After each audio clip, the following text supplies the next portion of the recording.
nama saya Santi Permata Purnama Putri dengan NIM belakang 028. Saya Karismalia Ramadhani dengan NIM belakang 031. Saya Putri Sasanda Ramadhani dengan NIM belakang 043.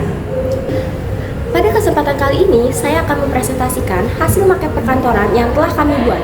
Maket ini menggambarkan tata ruang sebuah kantor sederhana yang dirancang agar kegiatan administrasi dan pekerjaan di kantor dapat berjalan secara efektif, nyaman, serta terorganisasi dengan baik. Dalam maket ini terdapat beberapa ruang utama, yaitu ruang direktur, ruang rapat, ruang karyawan, kamar mandi, serta area terbuka di bagian depan yang berfungsi sebagai akses masuk dan lingkungan kantor. Tujuan pembuatan maket ini adalah untuk memberikan gambaran mengenai bagaimana penataan ruang dalam kantor dapat mendukung aktivitas kerja, komunikasi, koordinasi, dan kenyamanan pegawai. Maket ini menggambarkan tata ruang sebuah kantor sederhana yang dirancang agar aktivitas administrasi dan pekerjaan di kantor dapat berjalan dengan baik, nyaman, dan terorganisir. Penataan ruangan dibuat dengan mempertimbangkan kenyamanan, efektivitas kerja, dan kemudahan akses antar pegawai maupun tamu yang datang ke kantor. Pada bagian depan terdapat area terbuka yang berfungsi sebagai akses masuk menuju kantor. Area ini dibuat sederhana namun tetap memberikan kesan rapi dan nyaman. Ruang direktur terletak di bagian kiri bawah maket. Ruangan ini merupakan tempat kerja pimpinan perusahaan atau direktur. Di dalam ruangan ini terdapat meja kerja dan kursi yang digunakan direktur untuk menjalankan tugasnya, seperti mengawasi pekerjaan pegawai, mengambil keputusan, dan menyelesaikan urusan penting perusahaan. Ruang direktur dibuat terpisah dari ruang lainnya dengan tujuan agar pimpinan dapat bekerja lebih fokus, menjaga privasi, serta lebih nyaman saat menerima tamu penting ataupun melakukan pembahasan khusus.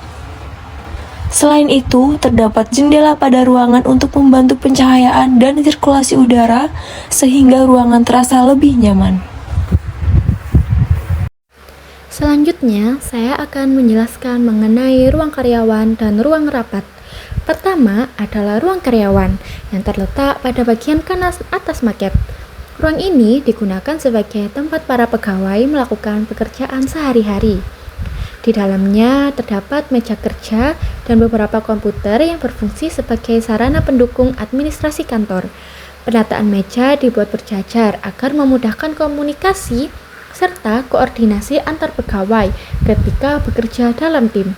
Ruangan ini dibuat cukup terbuka sehingga dapat menciptakan suasana kerja yang lebih efektif dan produktif. Selain itu, tata letak seperti ini juga mempermudah pengawasan pekerjaan oleh pimpinan. Ruang karyawan memiliki fungsi yang sangat penting karena menjadi pusat berlangsungnya aktivitas operasional dan administrasi perusahaan. Selanjutnya adalah ruang rapat yang berada di bagian tengah kanan maket. Ruang rapat digunakan sebagai tempat untuk berdiskusi, melakukan evaluasi pekerjaan, koordinasi antar bagian, serta pengambilan keputusan bersama. Di dalam ruang ini terdapat meja rapat besar dan beberapa kursi yang dapat digunakan oleh peserta rapat. Keberadaan ruang rapat sangat penting karena dapat meningkatkan komunikasi antara pimpinan dan pegawai sehingga pekerjaan menjadi lebih terarah. Selain itu, dapat digunakan untuk rapat internal. Ruangan ini juga dapat digunakan untuk menerima tamu atau klien perusahaan saat membahas kerja sama atau urusan bisnis lainnya. Penempatan ruang rapat berada di bagian tengah agar mudah diakses oleh seluruh bagian kantor. Oke, selanjutnya saya akan menjelaskan bagian terakhir dari maket perkantoran ini. Bagian berikutnya adalah kamar mandi yang berada di bagian kanan bawah maket. Kamar mandi merupakan fasilitas mendukung yang penting dalam lingkungan kantor. Fungsinya adalah untuk memenuhi kebutuhan kebersihan dan kenyamanan pegawai maupun tamu kantor. Walaupun ukurannya dia sederhana, keberadaan fasilitas ini tetap penting agar aktivitas kerja dapat berjalan dengan nyaman. Nah, dari tata ruang kantor ini terdapat beberapa kelebihan, yaitu yang pertama, penempatan ruangan cukup terorganisir sehingga memudahkan mobilitas pegawai maupun tamu. Untuk yang kedua, ruang direktur dibuat terpisah sehingga lebih nyaman untuk bekerja dan menjaga privasi. Yang ketiga, ruangan karyawan dibuat terbuka sehingga mempermudah komunikasi dan kerjasama antar pegawai. Yang keempat, adanya ruang rapat khusus, membuat koordinasi pekerjaan menjadi lebih efektif. Dan yang terakhir, adanya fasilitas pendukung seperti kamar mandi dan area terbuka di depan kantor, dapat meningkatkan kenyamanan lingkungan kerja.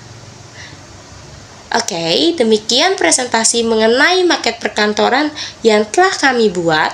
Melalui maket ini, kami belajar bahwa penataan ruangan kantor memiliki peran penting dalam mendukung efektivitas kerja, kenyamanan pegawai, serta kelancaran aktivitas administrasi di sebuah kantor. Kami menyadari bahwa maket ini masih memiliki kekurangan, sehingga kami sangat terbuka terhadap kritik dan saran yang membangun. Terima kasih atas perhatian Bapak Ibu dosen dan teman-teman semua. Wassalamualaikum warahmatullahi wabarakatuh. Ayo mulai perbaiki, putar balikan. Kami bekerja sama, Kami kerjasama, Memotong, mengukur, ketuklah putarlah. seperti itu. Tugas kami berlainan, bekerja sama, semuanya. memperbaiki. Yeah!